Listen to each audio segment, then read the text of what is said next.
is unwarranted, unnecessary. These guys watch too many movies. Never showed a badge, never read me my rights, nothing. They think they're gangbusters, 37 guys to pick up one little guy. It's ridiculous. Rip me apart like I'm some sort of fool. Never resisted. Had 20 guns pointed at me for no reason.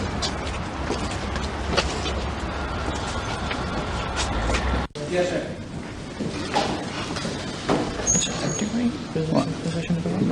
Yep.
Enhanced total. Go see additional complaints.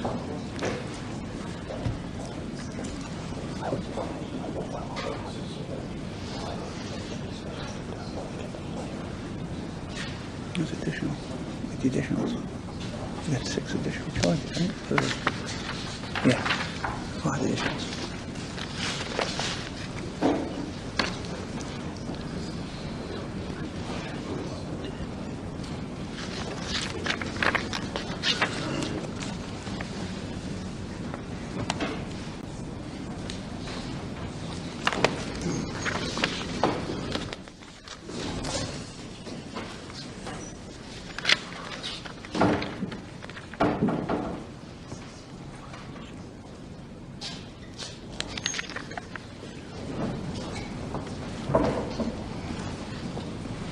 Yes. Sorry about the delay, Judge, but there was a little important matter I had to take care of. I couldn't wait. Your Honor, for the state.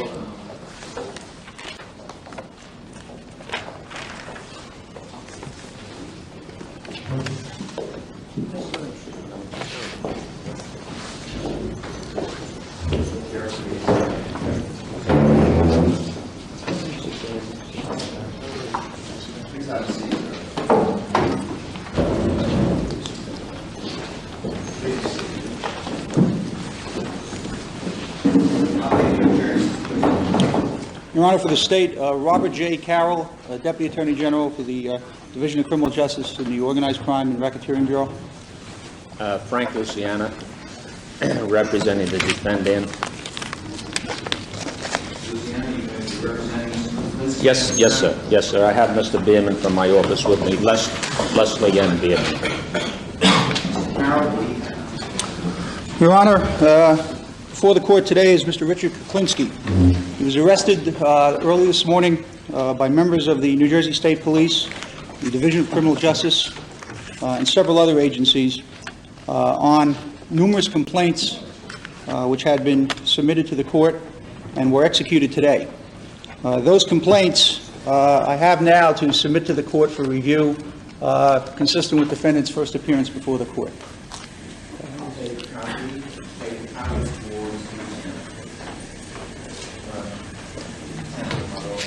For the record, Your Honor, Mr. Chairman, please supply a copy.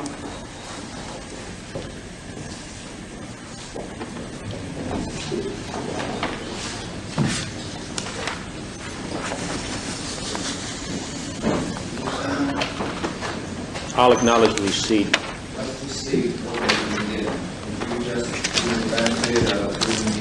Yes, sir. Numbers on each of the items that you have indicated. I match them with. Yes, sir. I have one complaint, number 43976. Do you have I have that complaint. a second complaint, number 43992? Do you have Yes, sir, I have that. another complaint, number 43981? Do you have?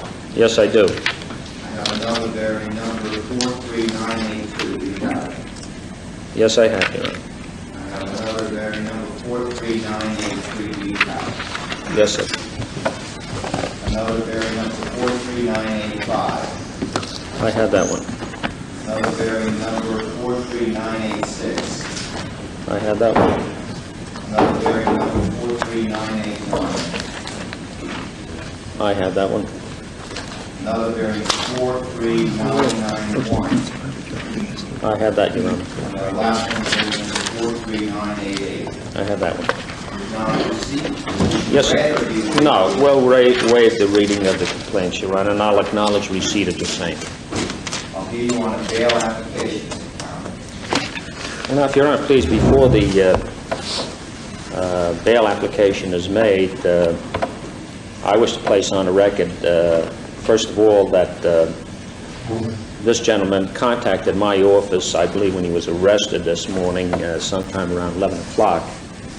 I've had a very brief period of time in which to discuss this matter with him. It is my understanding that the state wishes to not only make a bail application, but in addition to that, to present some evidentiary material to the court. I'm going to interrupt you. I'm going to ask for a proper. Yes, sir. I'm going to ask for a proper only. Your Honor, please, I'm saying this as a result of our discussions, which... I'm going to ask for a Yes, sir. proper only. Mr. Carroll, I'll give you on propers. Tell me what you have. I see that you have some electronic equipment set up. Tell me what the purpose of it is. I do, Your Honor. Your Honor, the defendant stands accused of numerous criminal complaints, inclusive of which are 5 murder charges. 3 of those murder charges are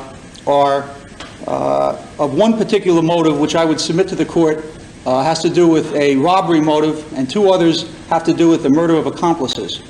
Mr. Kuklinski is exposed to a tremendous amount of custodial time. He is also subject to 2 death penalty sentences as a result of the commission of those crimes.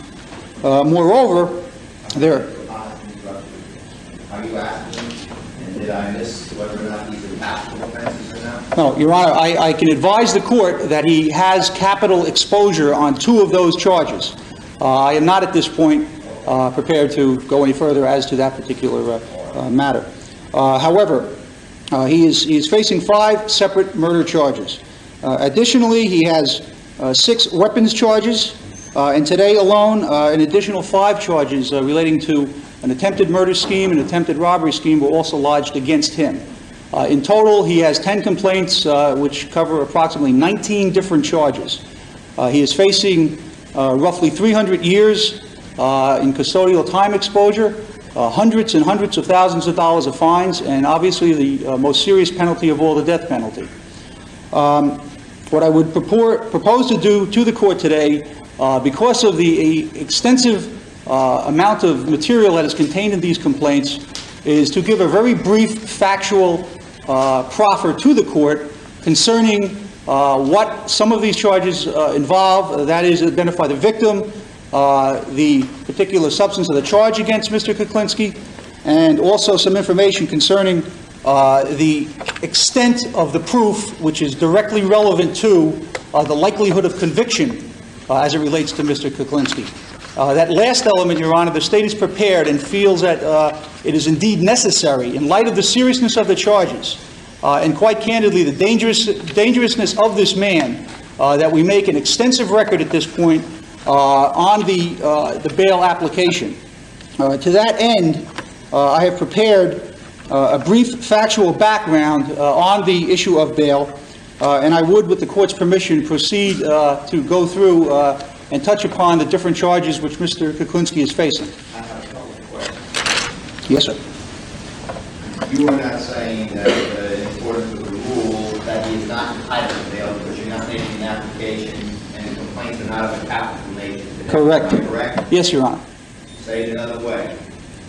You're saying Mr. Kuklinski is bailable today. Yes, I am. Okay.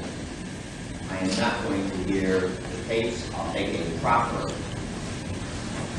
so as to familiarize myself, and then I'll ask you what is your suggestion as to that. Your Honor, if I could be heard on that point, it's the state's position that the evidence which the state has is indeed overwhelming and indeed bears directly upon the likelihood of conviction of this defendant. Because that is an important component of the bail consideration. We're dealing with a capital matter, as I understand the rule. I don't want to become argumentative with you. Right. You made your point on the record. Obviously, there can always be another application for bail, increased bail, reduction of bail, and notice to all the parties, which we'll do at another time. The purpose of today is for the first appearance and to set bail. I'm prepared to hear you on a proper. I will not hear any of the evidence at this point. Well, Your Honor, if I could start with my proffer. Go right ahead. Do you want to be heard before I go any further, Mr. Luciano? Well, if Your Honor, please, the question, the factual proffer, I don't believe is necessary. We have to be realistic. Somehow or other, the media was advised of these proceedings. They're all here. Of course, they will be apprised of what the state's case is. And according to the prosecutor, he's not only going to do that, but he's going to, in extenso, set out what the factual matrix of this case is, insofar as they're concerned. Judge Cialino, that's only one small item of setting bail. The prosecutor's under the impression that if he says something and so, then it is so, and that therefore you perhaps can set bail merely because he said so. Well, there's been many cases. I can set bail, and the rules apply, and you well know how to get back to court for future hearing if you so desire for reduction. But Judge, he's going to do a lot of harm here today, and that's why he has the media here, and that's why he wants to make a factual proffer. He knows. Your Honor, I take exception with Mr. Luciano's comments. I do not have the media here. The defendant is going to be at a I do not have the media here. Stop, please. Carol, is fine. Your Honor, the first charge relating to the murder of George Malaband. Mr. Malaband is from Huntington, Pennsylvania, formerly was. On January 31st, Your Honor, 1980, Mr. Malaband was in fact traveling to New Jersey with Richard Kuklinski. The purpose of this travel was to consummate a business deal involving sale of videotapes by Mr. Kuklinski to Mr. Malaband. Mr. Malaband was traveling with $27,000 in cash, and there was evidence also that Mr. Kuklinski owed Mr. Malaband approximately $35,000 in additional monies. Evidence which the state has established that Mr. Kuklinski did in fact murder George Malaband, as several days after Mr. Malaband had traveled with Mr. Kuklinski to New Jersey, Mr. Malaband's body was in fact found stuffed into a 55-gallon drum. He had been shot numerous times. There's evidence, Your Honor, which I will get to in a few moments, which will further document that particular charge. On July 1st, 1981, Mr. Louis Masgay, also of Pennsylvania, traveled to New Jersey to meet with Richard Kuklinski, also to consummate a business deal, ostensibly about videotapes. Mr. Masgay was driving a van which had secreted in a door panel the believed sum of $95,000 to effectuate the purchase of the videotapes. Mr. Masgay was last seen alive on July 1st, 1981, immediately prior to a meeting with Mr. Kuklinski in the state of New Jersey. Subsequently, approximately 2 1/4 years later, Mr. Masgay's partially decomposed body was found in Orangetown, Rockland County, New York, It was wrapped in several layers of plastic bags. It was bound with tape and rope, and Mr. Mazgay had been shot in the head and literally dumped at that location. Evidence that the state has establishes Mr. Kuklinski's involvement in that case and further establishes that Mr. Kuklinski stored Mr. Mazgay's body in a freezer or refrigerated compartment for an extended period of time prior to the discovery of that body. The third victim, Mr. Paul Hoffman from Cliffside Park, New Jersey, disappeared on April 29, 1982.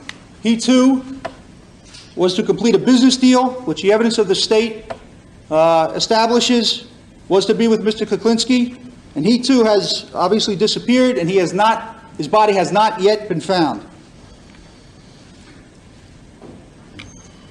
When Mr. Hoffman disappeared, he was carrying $22,000 in cash prior to a meeting. The next murder involves a Mr. Gary Smith of Highland Lakes, New Jersey.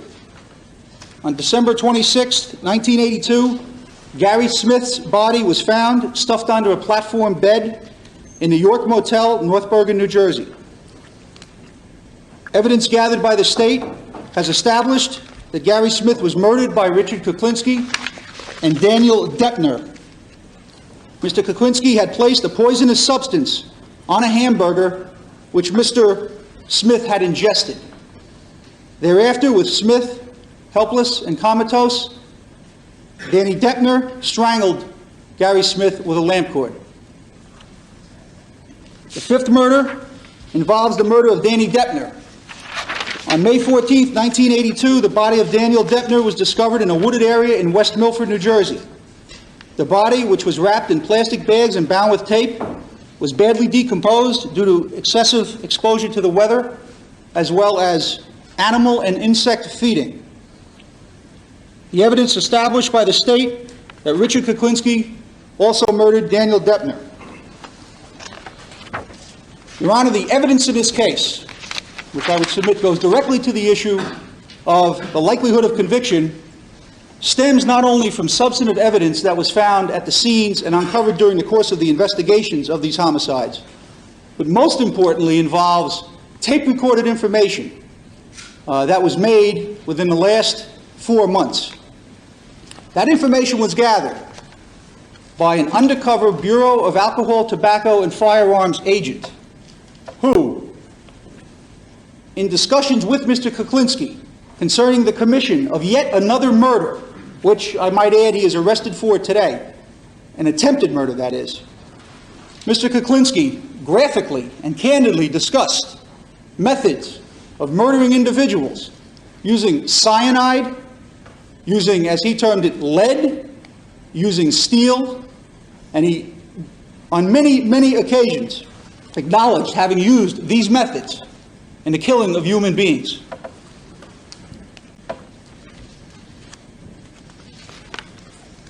This technique of having the undercover agent discuss with Kuklinski the methodology of killing human beings was successful as to the specific 5 homicides for which he is charged today.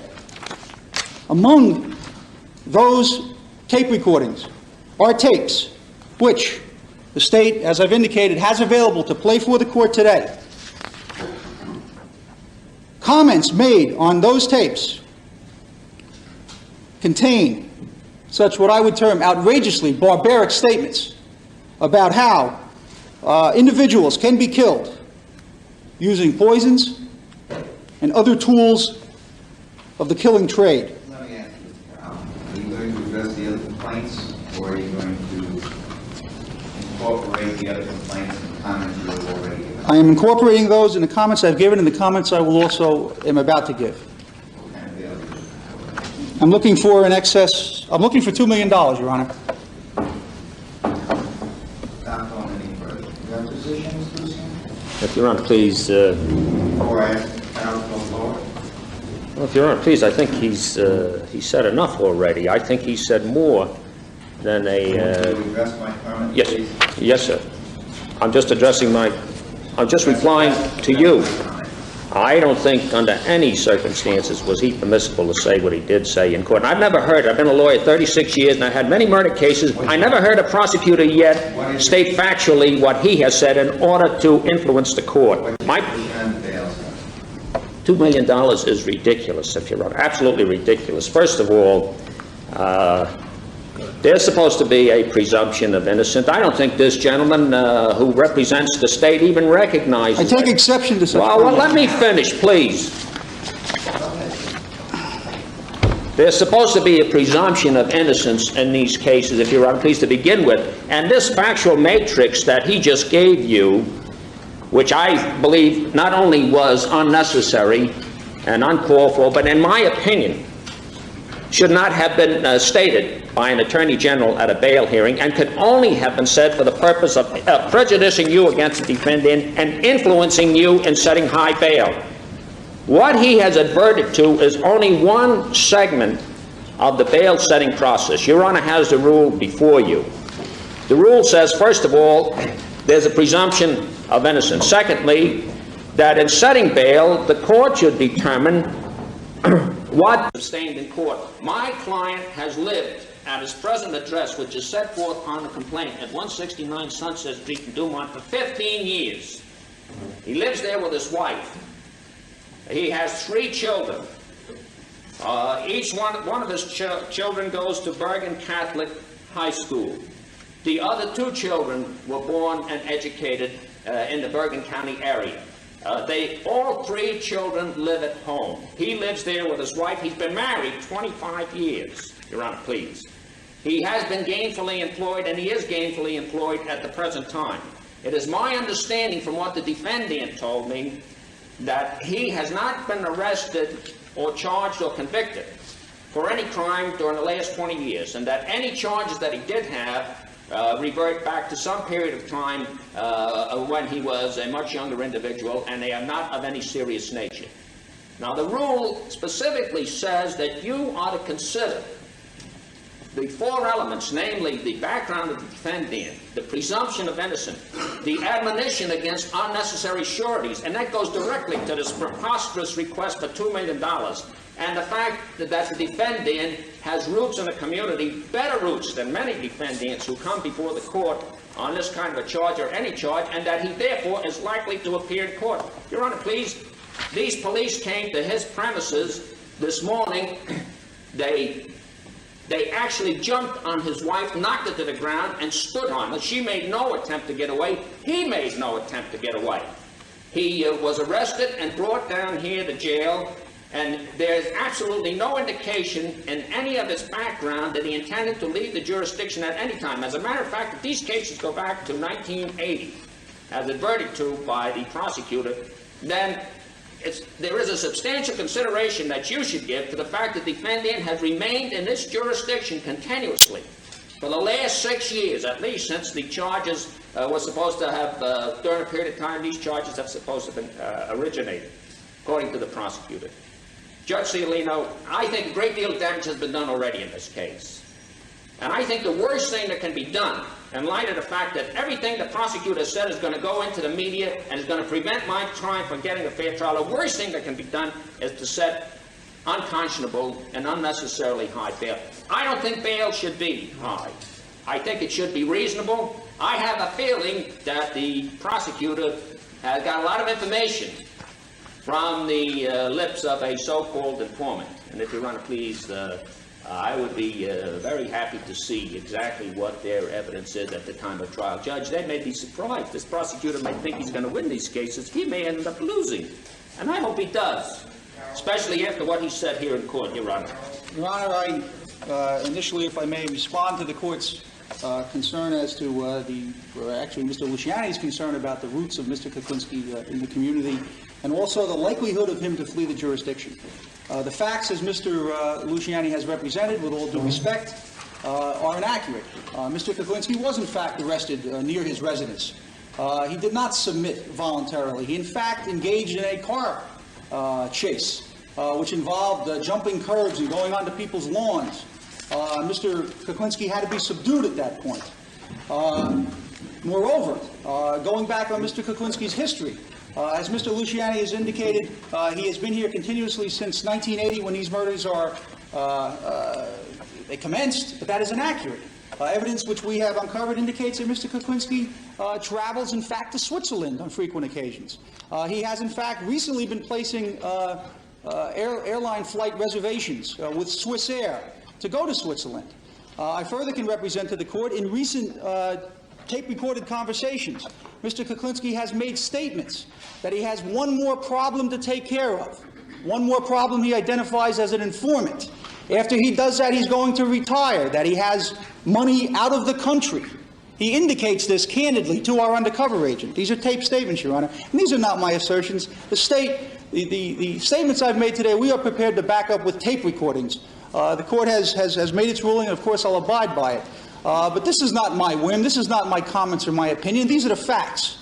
I also might add that Mr. Kuklinski in 1984 declared bankruptcy. I believe the figure was $170,000, which I would submit would go to his roots in the community. I did not hear Mr. Luciani indicate his present employment, if any. The facts which are have been made known to me, and again, I would most emphatically state from the defendant's own mouth that he is not, in fact, a good subject for bail, but in fact is a tremendous danger that he will flee this jurisdiction, indeed the country, to avoid prosecution.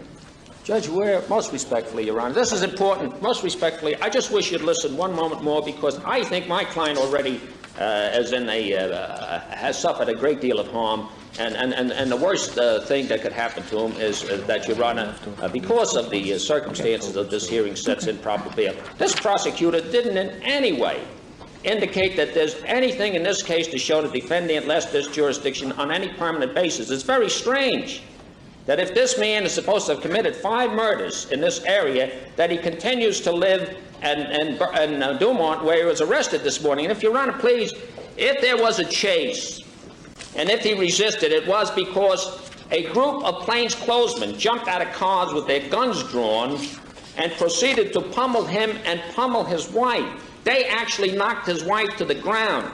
He didn't know whether he was being confronted by a group of criminals or by police. They didn't even identify themselves initially. It wasn't until after she was knocked to the ground and after he was handcuffed that they finally said they were policemen. Now, Judge Cialino, I beg of you, in light of the circumstance of this case, what does bankruptcy have to do with an appearance at the day of court? And what does it have to do that the defendant made a trip to Switzerland? He owns this house. He has 3 children who live with his wife and himself here in Bergen County. There is no reason, Judge Cialino, why bail shouldn't be reasonable under these circumstances. And if what I said about him not being arrested in 20 years, and if what I said about him was untrue, then, if Your Honor, please, the prosecutor hasn't challenged that contention. And I say this defendant stands before you, Judge Cialino, entitled to reasonable bail, and I ask you to afford it to him. I don't need anything further.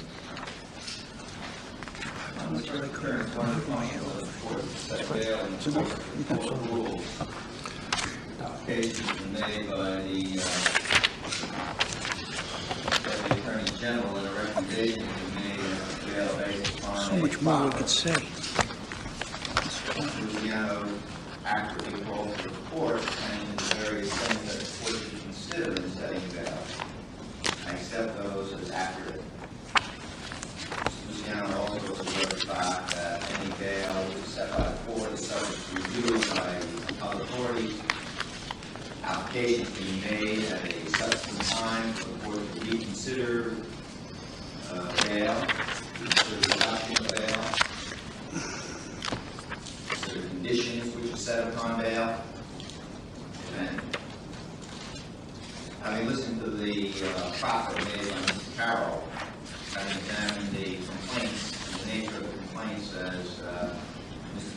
Kuklinski has been charged, understanding all of the things that the court should take into consideration as suggested by Mr. Luciano, I'm satisfied that a request for $2 million worth of bail in this particular matter as a blanket bail on all of these charges is not unreasonable, and I will so set it. I will also direct that any passport of Mr. Kuklinski be surrendered immediately. Luciano, I'm sure you will advise your client, but I will advise him now also. He has a right to counsel and he has counsel. He has a right to probable cause here. Not one of you so desires, Kuklinski and Luciano. That we have a right to indictment by grand jury and if indicted by trial by jury. As I already indicated, Mr. Luciano, you have to contact the court to require or seek a reduction in bail. Any application to be made on notice to the Attorney General, I will give a bail application. Carol, anything else before I proceed? The only other information, Your Honor, is that there are some additional complaints which will be lodged as soon as they're prepared before the court. Okay. The same statement going to be made by the prosecutor at the time those complaints are What else lodged? do you have, Mr. Luciano? Well, if Your Honor, please... Without reiterating, without... No, I won't. I'm not saying anything. Of course, you will permit me to have another bail hearing, will you not, Judge Barnett? Anytime you want to notice to the Attorney General, And will I be permitted, and will Your Honor set this matter down for probable cause hearing if I so requested? whenever you desire. Just by notice to yourself and Notice the... to myself and the Attorney General. All right. Everyone in the courtroom, please remain where you are seated. You may remove Your Honor, please, could I submit an order today so that should I decide to appeal, I will have the necessary order signed by you? whenever you desire. All right. I will be here all the time. Thank you very much. Please Your Honor. remain seated. Mr. Kuklinski, please accompany the officer. I think his wife is also... Yeah. You don't have to wait yet, right? No, I said... I don't think we can. That's not before the court. I have no other matter before Well, how... Judge, the wife is being held. I have no other matter before me. Complaint's being prepared. I have no other matter before me now other than Mr. Kuklinski and that proceedings. There are any additional proceedings. Will you be kind enough, Judge, to direct the prosecutor to bring this matter on before the court as soon as the complaints are given to the wife? Thanks very much, Your Honor.